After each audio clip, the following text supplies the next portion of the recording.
Hello everyone, welcome back to our class. In the translation process, translators always need to find and refer to a lot of information from the internet. And today, we'll talk about the use of critical thinking in analyzing and using the reference materials. Before we start translating, we should first read similar or related translations in order to learn other translators' expressions. Nowadays, Internet is well developed, and finding relevant information in English or Chinese is no longer a problem.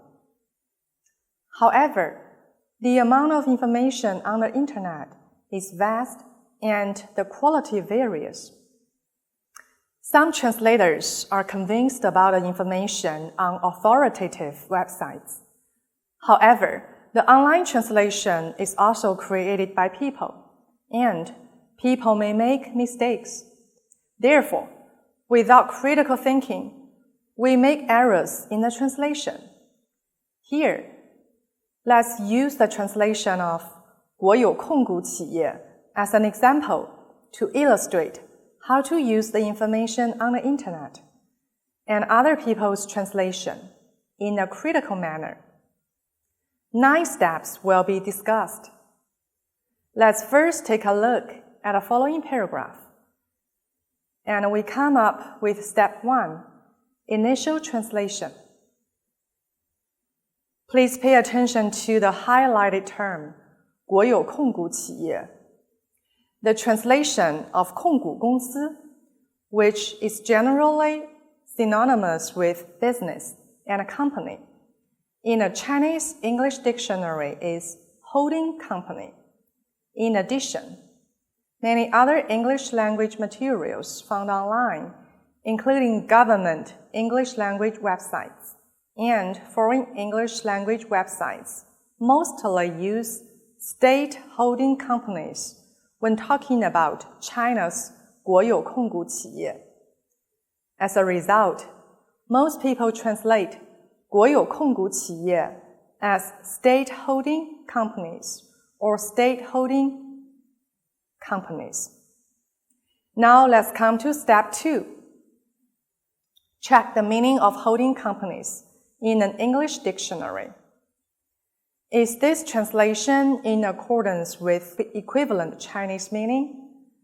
Just like doing arithmetic problems, we also need to check when we translate from Chinese to English. Before testing, this translation method is just a hypothesis. How to check? We can use English dictionaries or encyclopedia to investigate the meaning of holding company. According to www.answer.com, holding company refers to corporation that owns enough voting stock in another corporation to influence its board of directors and therefore to control its policies and management. A holding company need not own a majority of the shares of its subsidiaries or be engaged in similar activities.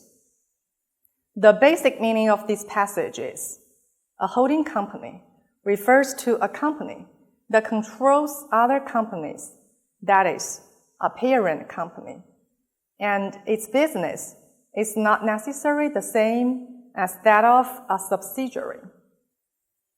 Okay, then we move to step 3 and start having doubts.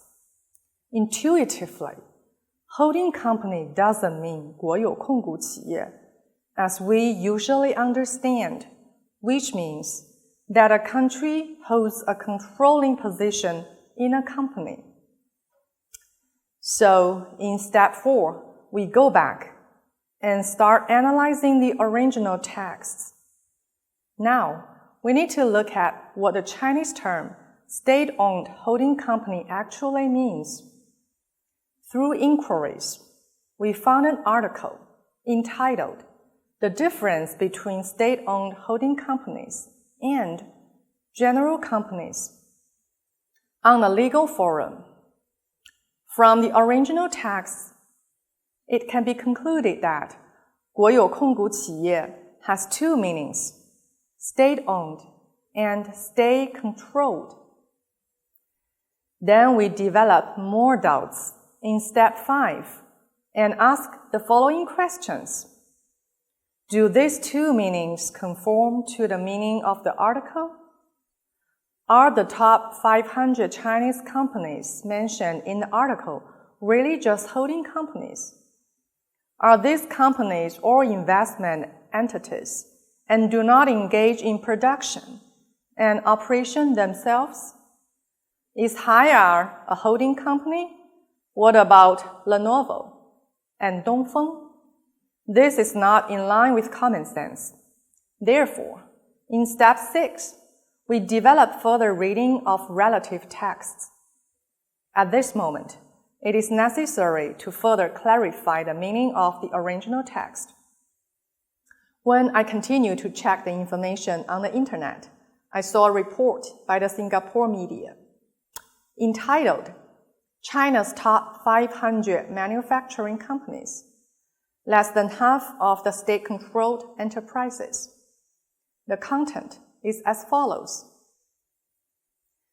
The sentences in boldface in the first and third paragraph have the same meaning. 中国制造业500强，这其中由国家控股的企业不到一半。And 在这500强中，国有控股企业仍占有主导地位，但总数只有220家，不到一半。But there are two terms for the same concept. 由国家控股的企业 and 国有控股企业。The former is used by the Singapore media, and the latter is used by the Chinese media. The two terms should refer to the same concept. Otherwise, the logic of the article will be confusing. Then, let's move to step 7 and dispel the doubts. Through the identification of the meaning of 国有控股企业 and the analysis of media reports in Singapore, the following conclusions can be drawn. 国有控股企业 are 国家控股的企业 should be translated to state-controlled or held companies, or companies held or controlled by the state, rather than 国家拥有的控股公司 state-owned holding companies. Shall we stop here? No. In step 8, we should check the new hypothesis. First, we check using the reports of English media. Proof 1, SAC requires state-controlled companies playing a stabilizing role in the reform of share structure. And the source is english.peopledaily.com.cn. Proof 2, state-owned and state-held companies, 国有和国家控股企业 tallied sales worth 7.15 trillion yuan in 2004, with a year-by-year growth rate of 26%, and 531.1 billion yuan in profits, an increase of 42.5%.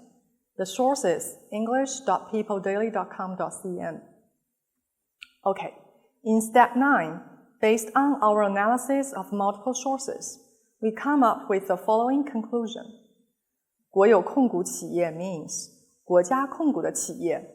Its English version is state-held companies, state-controlled companies, companies that are controlled by the state, or companies with a state holding or controlling share, but not state-holding companies. To sum up, as translators, we shall never blindly believe and use the information we find on the internet. Even this source is believed to be an authoritative one. Only with a critical mind and careful investigations could we find the most appropriate and accurate translation. In the last section of this chapter, we will discuss the examination and a review of the translation with a critical perspective. That's all for today's class. Thank you, and see you next time.